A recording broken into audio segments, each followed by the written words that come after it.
हरियाणा के सोनीपत के गांव भटगांव में राज्य स्तरीय गौशाला का चारा अनुदान राशि वितरण समारोह का आयोजन किया गया। समारोह में मुख्यमंत्री नायब सिंह सैनी बतौर मुख्य अतिथि पहुंचे और इस दौरान मुख्यमंत्री ने प्रदेश की गौशालाओं के सशक्तिकरण के लिए एक बड़ा तोहफा दिया और साथ ही मुख्यमंत्री ने प्रदेशवासियों को होली की शुभकामनाएं दी।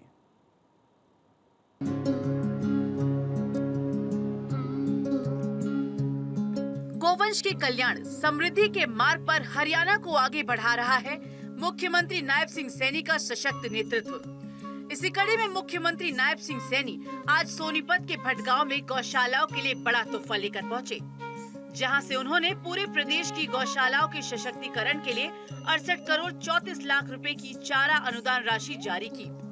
साथ ही मुख्यमंत्री ने कार्यक्रम को संबोधित करते हुए गौ माता के महत्व पर चर्चा की और गौशालाओं में आश्रय ले रहे गौवंशों के कल्याण की दिशा में उठाए जा रहे कदमों के बारे में जानकारी भी दी।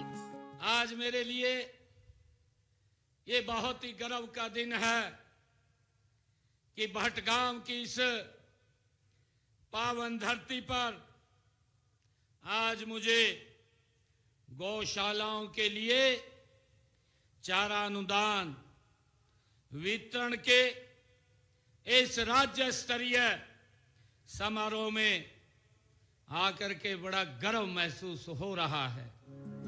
गोवंश के संरक्षण की दिशा में बीते 11.25 साल के अंदर प्रदेश सरकार ने बड़े कदम उठाए हैं, जिसके तहत पंजीकृत गौशालाओं को 457 करोड़ 41 लाख रुपए की अनुदान राशि दी गई थी और आज की राशि मिलाकर ये आंकड़ा 525 करोड़ 75 लाख रुपए से अधिक हो चुकी है।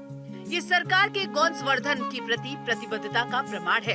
इस बीच मुख्यमंत्री ने बताया कि साल 2014 तक प्रदेश में केवल 215 पंजीकृत गौशालाएं थी, जिनमें लगभग 1,75,000 गौवंश का पालन पोषण हो रहा था। वर्तमान में 697 पंजीकृत गौशालाएं कार्यरत हैं, जिनमें लगभग 4 लाख बेसहारा गौवंश को आश्रय दिया जा रहा है। ये वृद्धि प्रदेश सरकार की योजनाओं और समाज के सहयोग से संभव हुई है। इस बीच 330 गौशालाओं में सोलर ऊर्जा प्लांट स्थापित किए जा चुके हैं, जबकि 2026-27 तक सभी पंजीकृत गौशालाओं को सौर ऊर्जा आधारित परिसरों में परिवर्तित करने का महत्वाकांक्षी लक्ष्य तय किया गया है। गौ माता सड़कों पर बेसहारा न घूमे, इसके लिए 2 गौ अभयारण्यों की स्थापना की गई है। एक गांव नैन जिला पानीपत और दूसरा गांव ढूंढर जिला हिसार में वो बनाया गया है और शीघ्र ही 2 और गो अभ्यारण्य जल्दी ही उनकी प्रक्रिया भी हमने पूरी कर ली है। इनमें शेड हो, चाहे पानी की बात व्यवस्था हो, और इसके लिए 8 करोड़ रुपए की राशि भी जारी की जा चुकी है। गौशाला को तरक्की के मार्ग पर आगे बढ़ाने के लिए भी सरकार बड़े फैसले ले रही है, जिसके तहत ई रिक्शा उपलब्ध करवाने की प्रक्रिया जारी है।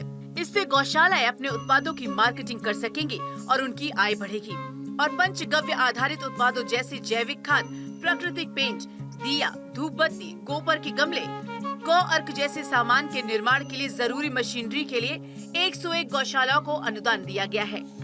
साथियों, गाय के गोबर से डंडे, धूप बत्ती और उपले, गमले की मशीन या गौमूत्र को गोवर्क, गोनाइल आदि बनाने की मशीनों पर 101 गौशालाओं को अनुदान राशि भी देने का काम ये हमारी सरकार ने किया है। मुख्यमंत्री ने बताया कि देसी नस्लों की गाय के संरक्षण और संवर्धन के लिए विशेष प्रोत्साहन योजनाएं भी चलाई जा रही हैं और दूध उत्पादन क्षमता के अनुसार 5,000 से 20,000 रुपए तक की प्रोत्साहन राशि दी जा रही है।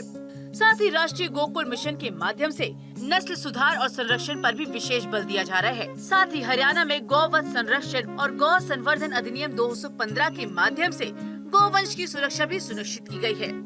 इस कानून के तहत गौ हत्या और अवैध तस्करी पर सख्त दंड का प्रावधान है। हमने गौ माता की रक्षा सुरक्षा के लिए एक सख्त कानून हरियाणा की विधानसभा में पारित किया है। हरियाणा गौवंश संरक्षण व गौसंवर्धन अधिनियम 2015 उसको लागू किया है। साथियों, इस कानून में गौ हत्या करने वाले व्यक्ति को 10 वर्ष तक कारावास तथा अवैध गौ तस्करी करने वाले व्यक्ति को 7 वर्ष तक कैद का प्रावधान हमने इस कानून में किया है। मुख्यमंत्री का विश्वास है कि गाय केवल एक पशु नहीं बल्कि भारतीय संस्कृति का प्राण है। वेदों में गाय को संपूर्ण मानवता की मातृ रूप में स्वीकार किया गया है। इसीलिए गाय का संरक्षण केवल आस्था का विषय नहीं बल्कि मानवता, पर्यावरण संतुलन, पारिवारिक सद्भाव, स्वास्थ्य और राष्ट्र समृद्धि से जुड़ा हुआ है। और इसी दिशा में हरियाणा सरकार की तरफ से किए गए प्रयास सचमुच सराहनीय है। चंडीगढ़ से डॉक्टर थानेश्वर शर्मा की रिपोर्ट।